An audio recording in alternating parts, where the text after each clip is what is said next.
Dad, I beg you, I don't want to be treated anymore. Let's go back to the hospital.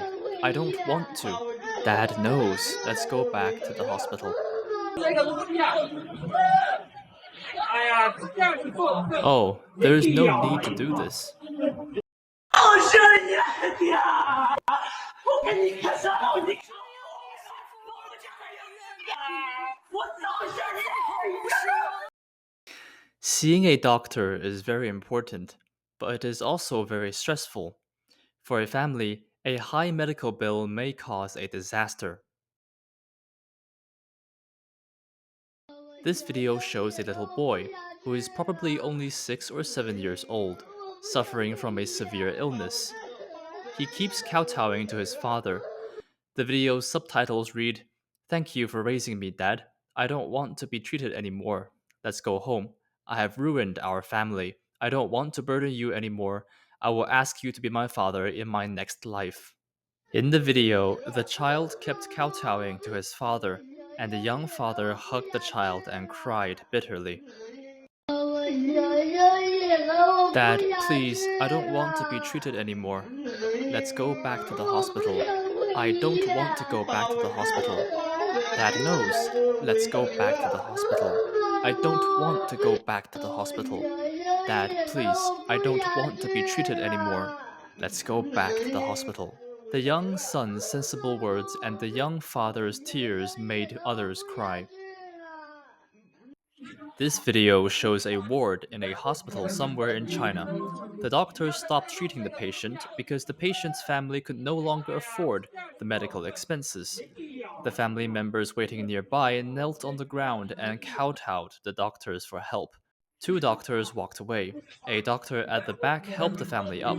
Although it was impossible to hear what they said clearly, it was clear that the hospital ignored the heartbroken and desperate family members and gave up on treating the patient. Oh, there is no need to do this. The video below shows a middle aged man crying out in helplessness in the face of high medical bills. Oh, heaven and earth, please do not let us fall ill. Look, that box of medicine costs more than 1900 US dollars, and the tax is more than 200 US dollars. Why is my life so burdened with such misery, huh? The subtitles of the video shows fighting leukemia for 7 years. Today, I bought another box of targeted drugs, which costs more than 1900 US dollars, and I have to pay more than 200 US dollars in taxes. This video tells the plea of many ordinary Chinese people. The man is dressed very cheaply and probably spent a lot of money on medical treatment. His tears and lip biting suggest that the medical expenses have put him under tremendous pressure. This man can still afford the medicine, but some Chinese people can no longer afford the medical expenses of their children. The subtitles of the video read that the father could no longer afford his daughter's medical bills, so he pulled out his daughter's oxygen and took her home. The daughter screamed in pain, "Dad, save me!" At this moment, the parents were already in tears, feeling guilty toward their beloved daughter. The video below shows a heartbreaking scene where a father refuses to seek medical attention, and the filial daughter breaks down and cries in front of the hospital, begging her father to see a doctor.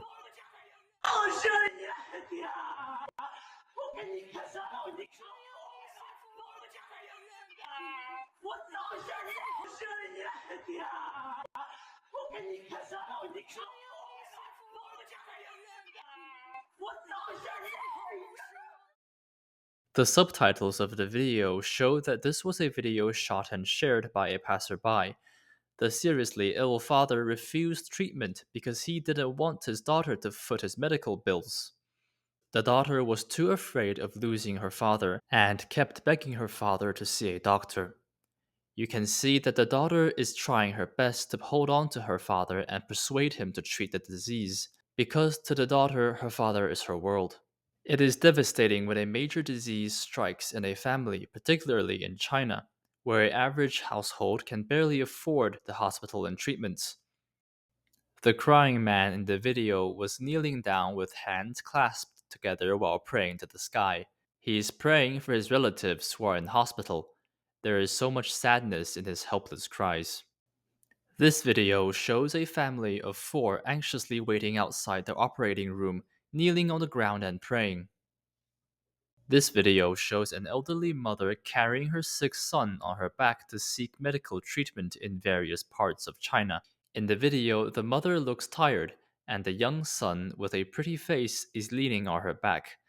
The mother seems to be comforting her son with some optimistic words. This video shows a mother who appears unwell but refuses to go to the hospital. The filial son kneels before her and begs her to see a doctor.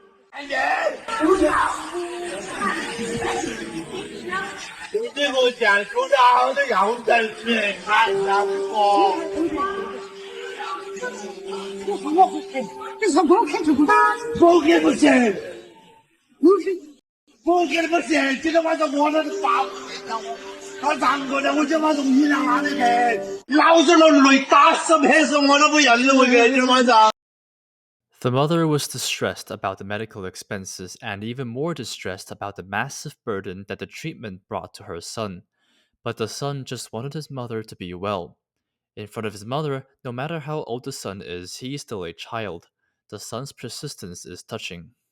This video shows an old man who visited the hospital alone to see a doctor. He built a fire with a few bricks on the roadside to cook. The old man dressed very simply. Why didn't he go to a restaurant on the street to eat, but cook on the roadside? It could be because his family was not well off, and he couldn't afford to eat, so he had to make do with what he had. This handsome young man pictured is Long Xingyu, a graduate student from Hubei, Wuhan, China. One day, he sprained his leg and was told that the medical bill would be $137 if he proceeded with the treatment. This amount was financially beyond him, so Long decided to let it be. Unfortunately, the injury ended up taking his life, possibly due to an infection. He died at the age of 24. Videos and pictures above are sad, but they also accurately portray ordinary Chinese people's hospital encounters. Some netizens commented, "I am speechless, only sad." Others noted the CCP provides free medical care to senior officials, and the common people are left to fend for themselves. Still, others said, the bandits rule society and the medical industry, and they are squeezing people out of their bones and bankrupting their families. These comments from netizens explain why it is difficult for Chinese people to see a doctor. The screenshot below is a mainland netizen's experience. He wrote, "I was queuing up to get some medicine at the military hospital near my house. The old lady in front of me gave the prescription to the dispenser. The dispenser looked at the prescription over and over again, muttering, 'Is this medicine right? It's imported. I shouldn't give you imported medicine.' The old lady handed over the red card, and the dispenser said, 'Oh, the red card is fine.' The netizen said self deprecatingly, 'I, holding an entire prescription of domestic medicines behind me, instantly felt what class was.' This old lady produced a red card to prove she was a person of high status within the CCP system, so that she can enjoy preferential treatment on imported medicines. This is unimaginable for ordinary Chinese people." This picture shows a netizen sharing that in Anhui Provincial Hospital in China, 7 floors of an 18-story building are used as CCP cadre wards. Do these officials have difficulty seeing a doctor, cannot afford medical treatment, or cry over the cost of medicine? The answer is no. Chinese netizens have made the following calculation. China had a 1.4 billion population in 2022, and its healthcare expenditure was 1,173.12 billion US dollars, accounting for 7.05% of the GDP of that year. 80% of that amount was spent on 8.5 million CCP members and government officials, which means that less than 1% of the privileged Chinese consumed 80% of the medical resources that year, totaling 938.49 billion US dollars, more than 110,000 US dollars per capita. The remaining 234.62 billion US dollars of medical expenditure was shared by the rest of 1.39 billion people, which equated to 168.6 US dollars per capita. If this math holds true, it probably explains why there are so many Chinese who can't afford the doctors. Some netizens also posted a picture of Li Ling, a professor at Peking University in China. Professor Li publicly said the following: "People who are enjoying the free healthcare systems are the same ones opposing the system to be rolled out to the ordinary Chinese people." Ning Xiaowei, a cardiovascular doctor who once worked in the senior government official ward of a tertiary hospital in China, told overseas Chinese media that senior CCP officials get special care and a different set of medicines. Most specialists who treat senior CCP leaders are the most outstanding doctors in their department. Ning Xiaowei once met an injured deputy provincial leader. The official summoned the top doctors in the province for a consultation. What's more unimaginable was that the entire surgical ward was sealed off to treat him. When senior officials are hospitalized, their bills are 100% reimbursed. To put it bluntly, they don't have to spend money on medical treatment. The following are the luxurious senior official wards. In October 2011, Chinese media reported that the new officials' wards of the Baijiu First Hospital of Jilin University were put into use. The wards on 6th to 8th floors are ones for patients at bureau director levels, and the ninth to 10th floors are the exclusive ones for patients at sub or provincial ministerial levels. Among them, the wards for ministerial leaders are the largest, covering nearly 200 square meters, and are equipped with kitchens, second bathrooms, main wards, bathrooms, lounges, and restaurants. Moreover, wardrobes, leather sofas, dining tables, coffee tables, and other daily necessities could also be found in these rooms. It is estimated that approximately 2,000 Chinese officials above the sub bureau director level are entitled to these facilities and services that may even be more superior than those of the five-star hotels. Such luxurious and ultra luxurious wards for officials have long existed in other provinces in China. The amount of reimbursements for senior officials on healthcare and treatment is also very shocking. As early as August 2013, China's Sina News reported that when investigated into the CCP members' expenditures, Xinhua News Agency found that a retired provincial official had spent as much as 412,000 US dollars on a hospital stay. If these senior officials are on a life support system, the cost is up to 30,000 US dollars per day, which is, however, all paid by the ordinary Chinese taxpayers. In 2023, one video appeared on the Chinese social media Douyin, Chinese version of TikTok, alleged that the 76-year-old former party secretary and vice president of the Shanghai Supreme Court had been cared in the ICU of Ruijin Hospital for 4 years. Since this hospital is one of Shanghai's top tertiary hospitals, it's probably not too surprising that the official bills eventually cost taxpayers 10.036 million. Moreover, although he couldn't move, eat, or drink and relied on equipment and drugs to maintain his life, his family still received, on his behalf, a high pension. Some people revealed that he should be a vice ministerial official. 让他完全丧失了生活 However, 自理 due 能 to the 力。他不能 surgery, he 说话，不能 completely 进食， lost the 时 ability 间 to 也非 take 常 care of 之碌碌 himself. 无遗。He could 为了 not 续命， speak 他 or 在北 eat 京 and 医 was 院的 practically ICU in 里 a 整整是 vegetative 4年。state.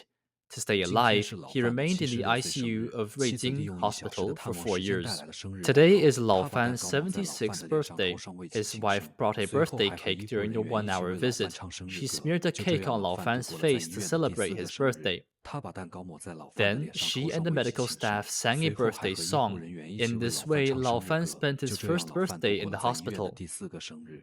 It can be seen from this that Fan Zuxiang's family loves him, and even the doctors personally sang a birthday song for him, which is not a treatment that ordinary people can get. Ordinary people who cannot afford medical treatment also love their families, but they do not get the medical treatment they deserve. On the one hand, there are luxurious wards and unique treatments for CCP officials, while many Chinese people don't have enough money to see a doctor. This confuses the outside world. Doesn't the Chinese government have money? Why doesn't China have universal health insurance? A Chinese netizen on X calculated that China only needs about 22 billion US dollars annually to achieve national free medical care. Well, here's the fact. The Chinese government spent about 110 billion US dollars on the Olympics, 82.5 billion US dollars on the World Expo, 123.7 billion US dollars on the Winter Olympics and Paralympics, 151.2 billion US dollars on buying US Treasury bonds, 55 billion US dollars on aid to Africa, 82.5 billion US dollars on military expenses, 110 billion US dollars on officer sanatoriums, more than 130 billion US dollars in annual public consumption, and so called national security, respectively. All of these events and projects received sufficient fund, but when people demand a national health insurance system, the government's response is no money. Weibo user Yuan Guobao wrote, Huang Jiefu, Deputy Minister of Health, pointed out China needs to spend about 22 billion US dollars per year for public healthcare system, which can't be achieved based on China's current economic strength. By contrast, the annual expense of the governmental fleet itself costs about 123.7 billion US dollars. The caption shows Pakistan has a GDP of only about 38.5 billion US dollars, but it can provide free medical care to all its people. In other words, Pakistanis' doctor bills are funded by their government. The following video speaks some Chinese people's hearts. Foreign invasion is not a national shame, but a national disaster. Only when we cannot afford to go to school, see a doctor, buy a house, and support ourselves at an old age, when the law is manipulated, and when a society loses fairness and justice, can it be called a national shame. What do you say? This summary shows that most people demand little of their governments. If they can meet the basic needs of food, clothing, housing, and transportation, can afford medical treatment, their children can afford to go to school, and older people can afford to retire, the people will be satisfied. However, these basic life needs are difficult for ordinary people in China to meet. A man in this video made the following summary about the government's forced confiscation of people's electric motorcycles, which also expressed the voice of many Chinese people. The system doesn't care if we cannot afford to go to school, buy a house, see a doctor, raise a child, have no one to rely on when we are old. It never shows any concern. Now, when we commute with our own electric motorcycles, the government starts to worry about our safety. Don't you think this is funny? It seems that China is not short of medical funds and resources, but because most of these resources are occupied by officials, ordinary Chinese people continue to live a difficult life every day, and the tragedy of not being able to afford medical treatment continues. That's all for today. If you like our program, please click the like button, subscribe, leave a message, and share it with your friends. We appreciate your support and hope to see you next time.